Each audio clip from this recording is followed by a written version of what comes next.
Eh bien bonjour à toutes et à tous, ici The Marvelman. Aujourd'hui on va se retrouver donc pour une petite review et analyse de l'épisode 1 et 2 de Hawkeye, donc qui est sorti. Donc je fais les deux en même temps, hein, vu que les épisodes sont sortis les deux à la suite. Donc je vais faire comme j'avais fait avec What If, c'est-à-dire je vous fais d'abord une mini review sans spoiler pour ceux qui n'ont pas vu l'épisode, où je vous donne mon avis, puis après on va parler évidemment de l'épisode en détail avec des théories pour la suite. De toute façon il y a le timecode et tout, enfin vous verrez. Vous êtes prêts? On y va. Alors déjà, qu'est-ce que j'ai pensé donc de ces deux premiers épisodes d'Hawkeye? Eh bien franchement, je suis agréablement surpris. Pour être tout à fait honnête, la série Hawkeye déjà ne me hypait pas des masses, mais surtout, j'étais impatient pour une raison. Le personnage d'Echo, car elle est liée à Fisk, Wilson Fisk, de Daredevil, qui va sans doute réapparaître dans la série, j'en parlerai plus tard. Et comme je dis à chaque fois, évidemment, je suis obligé de leur dire, ce sera exactement le même que dans la série Netflix, hein, car c'est la même continuité. Et bref, c'était un peu que ça qui m'attirait dans la série Hawkeye, donc pour une série concentrée sur le personnage d'Hawkeye, bah c'était pas top. L'ambiance un peu comédie de Noël ne me plaisait pas des masses, et finalement, grande surprise, oui évidemment il y a l'esprit de Noël dans la série, c'est évident, mais ce n'est pas du tout dans la comédie que j'attendais.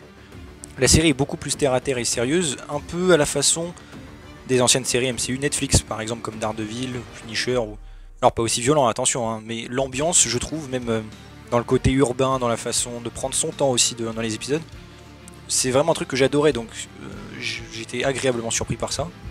Et franchement, je trouve que c'est une bonne introduction. On nous présente assez vite les personnages évidemment de la série, plus ceux évidemment qu'on connaît déjà, Clint.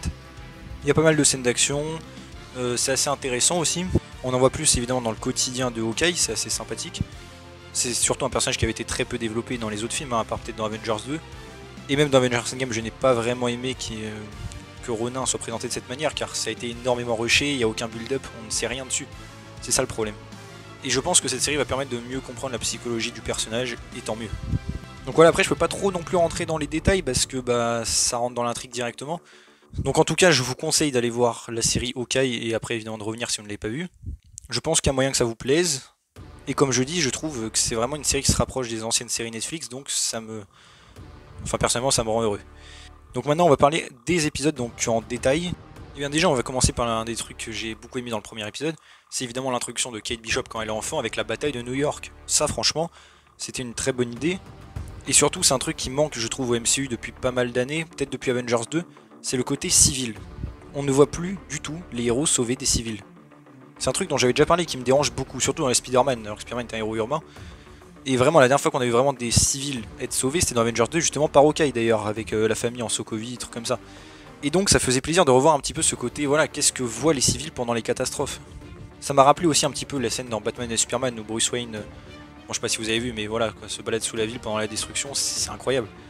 Et là c'était bien, et surtout on voit donc la manière dont Clint, qui est pourtant un Avengers un peu lambda si on veut, peut inspirer évidemment n'importe qui. Et donc j'ai vraiment aimé ce côté-là. D'ailleurs, le père de Kate, on ne le voit pas mourir à l'écran, donc je pense qu'il y aura peut-être un truc avec ça dans la série, une intrigue dessus. Peut-être qu'il n'est pas mort. Aussi, j'ai beaucoup aimé donc le générique. Ça me rappelle un petit peu celui de Jessica Jones d'une certaine manière, enfin j'ai bien aimé. Et surtout, Kate Bishop était beaucoup mieux, je trouve, que ce que les bandes annonces nous laissaient présager. Je pensais que ça allait être vraiment un peu la fille comic relief, un petit peu fangirl à la mort. Et franchement, je trouve que dans l'épisode, non, elle se débrouille bien, elle est motivée, pas non plus cheatée, on a bien vu, vous avez vu si vous avez vu l'épisode, vous savez. En combat, elle se débrouille, mais peut quand même se faire battre. Donc on sent qu'elle est vulnérable, quoi, c'est assez bien, ça rééquilibre donc les rapports de force. D'ailleurs, les combats, je les ai trouvés assez sympathiques, ça m'a rappelé encore une fois beaucoup les séries Marvel Netflix, hein, comme pour l'ambiance. Donc j'adore ce style de combat, pour moi c'est beaucoup mieux par exemple que dans Shang-Chi, qui étaient des combats très surréalistes, bien chorégraphiés, mais beaucoup trop surréalistes. Genre, il met un petit coup de pied et il fait un salto de 10 mètres, ça n'existe pas en vrai.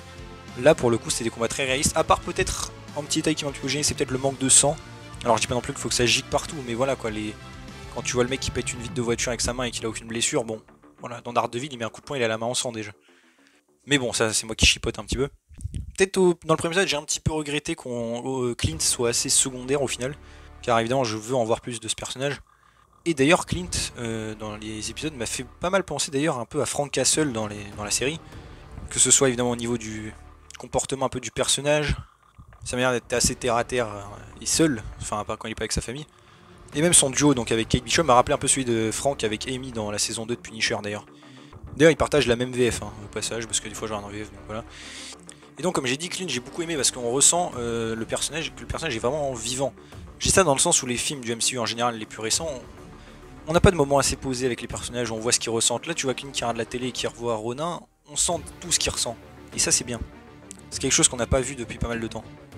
J'ai bien aimé aussi le fait donc l'audition de Clint, là, comme dans le comics, qu'il commence à être sourd, que ce soit lié évidemment aux explosions et tout ça, évidemment dans la vraie vie, bah oui, ça fait des dégâts. Donc j'ai bien aimé, c'était assez réaliste. Voilà, j'ai bien aimé aussi donc Jack, le mari de Eleanor, la mère de Kate Bishop, qui est normalement Swordsman, si je dis pas de bêtises. Il me semble que dans les comics c'est le mentor de Clint. Corrigez-moi évidemment si je me trompe, hein, parce que ça fait pas mal de temps. Je me demande du coup s'ils seront liés dans la série ou pas, je pense a priori pas, mais ce serait intéressant à voir, vu qu'on sait qu'il se bat bien à l'épée. Aussi, je pense donc que tous, lui ainsi que Eleanor seront liés aussi à Wilson Fisk, ça je vais en reparler après dans les théories. Et voilà, et aussi, bon, j'ai bien aimé l'introduction de Lucky le chien là. Aussi, je me demande pourquoi ils veulent la montre à la vente aux enchères. Comme j'ai dit, le gang en survêtement bosse pour Echo, qui lui elle-même techniquement va bosser pour Fisk. Donc je me demande qu'est-ce qu'ils veulent dans cette montre qui était au QG des Avengers. Peut-être de la technologie Stark, mais bon, ce sera un peu redondant avec tous les ennemis dans le MCU déjà. On a pu voir aussi le perso du clown, qui apparaît vite fait, mais pour l'instant, bon, il n'a pas eu un gros rôle. Enfin, tout ça, on verra. Et aussi, donc, au niveau timeline, hein, ça se passe à peu près à Noël 2024. Et techniquement, ce qui est marrant, c'est de se dire que No Way Home est déjà arrivé au moment d'Hawkeye. Car le film devrait se passer, a priori, la majorité vers l'automne, mais aura un épilogue vers Noël 2024 aussi. Donc ça, c'est marrant. Et aussi, j'aime bien qu'Hawkeye, on dirait vraiment une vraie série par rapport aux autres, on dirait plus des films un peu étalés. Là, pour le coup, Hawkeye, on dirait vraiment des épisodes entre... Enfin voilà, du coup, j'aime bien. Voilà, franchement, je suis vraiment satisfait et je trouve que... C'est pas non plus incroyable, hein, mais je trouve le début assez prometteur et j'ai hâte de voir la suite. On va donc passer un petit peu aux théories pour la suite et surtout bah, ma théorie principale, évidemment, qui concernera Wilson Fisk. Enfin, c'est pas vraiment une théorie, mais plutôt j'essaie d'un peu de prédire ce qui va se passer. Donc, c'est parti. Donc, dans cet épisode, déjà, nous pouvons apercevoir un petit lien avec Fisk, peut-être éloigné. J'en avais d'ailleurs parlé dans ma vidéo sur Daredevil et son avenir dans le MCU. Vous pouvez aller la voir si vous voulez. On retrouve au début de l'épisode ce qui semble être le Presidentia Hotel. C'était l'hôtel qui appartient à Fisk et qui lui servait de quartier général dans la saison 3 de Daredevil. C'est le même bâtiment. Alors, le seul truc que je me demande, c'est est-ce que, vu qu'on sait que Fisk est dans la série, hein, c'est plus un secret, est-ce que ce lien a été fait exprès pour un peu teaser sa présence de loin, vu qu'il y avait une vente aux enchères avec des gens a priori un peu mafieux dedans, ou est-ce que c'est tout simplement juste les mêmes décors qu'ils ont utilisés et que ça n'a aucun lien? C'est possible aussi, hein. Ça ne décanalise en rien la série, hein. C'est juste un autre endroit dans New York. Honnêtement, je ne sais pas, j'espère que c'est un lien fait exprès, bien sûr, on verra par la suite si ça se confirme. Aussi, le perso, là, le vieux qui meurt, là, Armand, je sais plus combien, là, ils ont tous le même nom, mentionne justement qu'il a des amis puissants et qui ne laisseront pas passer certaines choses. Évidemment, ça je suis sûr à 100% que c'est évidemment une ref à Fisk. Même d'ailleurs Clint, qui en mentionnant son passé de Ronin, parle justement de cette fait des ennemis comme la mafia en jogging, mais pas que, et qui s'en est pris à la pègre de New York. Évidemment, par pègre de New York, on sait tous qui est le principal ennemi dans le MCU à New York, bah, c'est évidemment Wilson Fisk, on l'a déjà vu. Fisk qui d'ailleurs va être apparemment sorti de prison entre la Daredevil saison 3 et Hawkeye, on verra évidemment comment ça va se passer. En même temps, c'est pas incohérent, hein. Je rappelle, il y a presque 7 ans de niveau timeline entre les deux, hein, donc c'est pas vraiment dérangeant. Je me demande du coup si Fisk l'a déjà rencontré ou pas, enfin, a déjà rencontré Clint pendant peut-être le blip, ou alors il a juste mis un peu de bâton dans les roues à ses affaires sans pour autant le croiser, c'est possible. Mais je pense en tout cas que Fisk en a après lui, car évidemment on voit à la fin que la mafia en jogging obéit à Echo. Echo qui est d'ailleurs introduite donc à la fin de l'épisode 2, que j'avais évidemment hâte de voir. Hein. Echo qui, comme je le rappelle pour peut-être certains qui l'ignorent, c'est la fille adoptive de Wilson Fisk. D'ailleurs je me demande comment ils vont jouer ça. Est-ce qu'ils vont dire qu'ils l'avaient depuis toujours, même pendant Daredevil saison 1 et 3, mais juste qu'elle n'était pas là pour X raisons, peut-être qu'elle n'était pas encore entraînée suffisamment, peut-être qu'elle était en d'autres missions, c'est possible. Ou est-ce que peut-être il l'a adopté pendant la période du blip, donc quand les gens avaient disparu et que par exemple ses parents soient morts et que Fisk les recueille, ça pourrait être assez cool. On verra ça, je pense pas de toute façon qu'ils n'auront vraiment d'explication, mais bon on verra. Et donc Echo contrôle la mafia en jogging qui elle-même obéit a priori à Wilson Fisk. Et qui en a donc après Hawkeye. Donc je me demande un peu comment tout cela va se goupiller, comme j'ai dit je pense que Fisk aura un lien aussi avec la mère de Kate Bishop. Voilà, je ne sais pas trop voilà, quel est le plan final, bon de toute façon on verra au fur et à mesure, hein. Pour l'instant on ne peut pas vraiment tout déduire, peut-être une question d'argent, d'influence, à voir. D'après des rumeurs, voire des leaks assez fiables, normalement Fisk devrait apparaître dans les 2 derniers épisodes de la série, le 5 et le 6. et en scène post-crédit de l'épisode 4. J'imagine qu'il sera introduit un peu à la manière de Echo justement dans l'épisode 2, on le voit à la fin vite fait et voilà.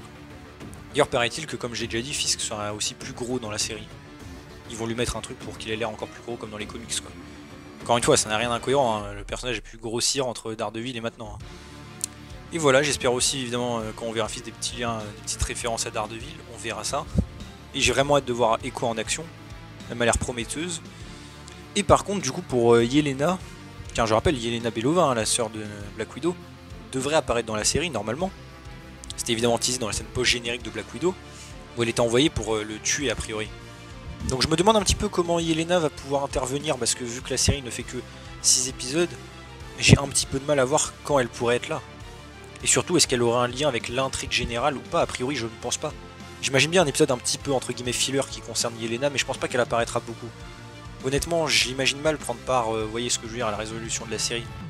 J'imagine plus une apparition, un petit combat avec Hawkeye pendant un épisode, puis ils se comprennent ou je sais pas quoi, et puis Yelena éventuellement se barre pour aller se venger peut-être aussi de Valentina Allegra, qui du coup lui a menti en disant qu'il avait tué Black Widow alors que c'est pas vrai. Honnêtement, je ne sais pas trop. Dites-moi vous ce que vous pensez, quand Yelena pourrait-elle intervenir? On sait normalement d'après des pop qui avaient dit qu'elle devrait être masquée au début, enfin on la reconnaîtra sans doute nous, mais voilà. Est-ce que Clint est au courant de son existence aussi? Je pense que oui quand même, vu qu'elle était très proche de Natasha. D'ailleurs j'ai beaucoup aimé aussi Clint, qui est vraiment triste de la mort de Natasha et tout. On a bien senti son désarroi, si j'ose dire, pardon. Et le fait d'ailleurs qu'il sait pas trop comment réagir à sa célébrité. Enfin voilà, donc j'imagine bien une Yelena qui apparaît, qui se bat, éventuellement aussi avec Kate Bishop, et voilà quoi. Je pense que c'est à peu près tout ce que j'ai à dire pour Hawkeye, pour l'instant bien sûr. Franchement maintenant j'ai assez hâte de voir le prochain épisode du coup. On verra, donc dites-moi vous ce que vous en avez pensé de cet épisode, est-ce que ça vous a plu? Que pensez-vous qui va arriver par la suite? Voilà, en tout cas moi comme j'ai dit, agréablement surpris, vraiment bien. Et donc bah, j'espère que ça va être encore mieux après. Voilà, si ça vous a plu, bah, n'hésitez pas à vous abonner, liker, commenter, partager évidemment, activer la cloche. Et on se retrouve bientôt pour une nouvelle vidéo. Salut tout le monde.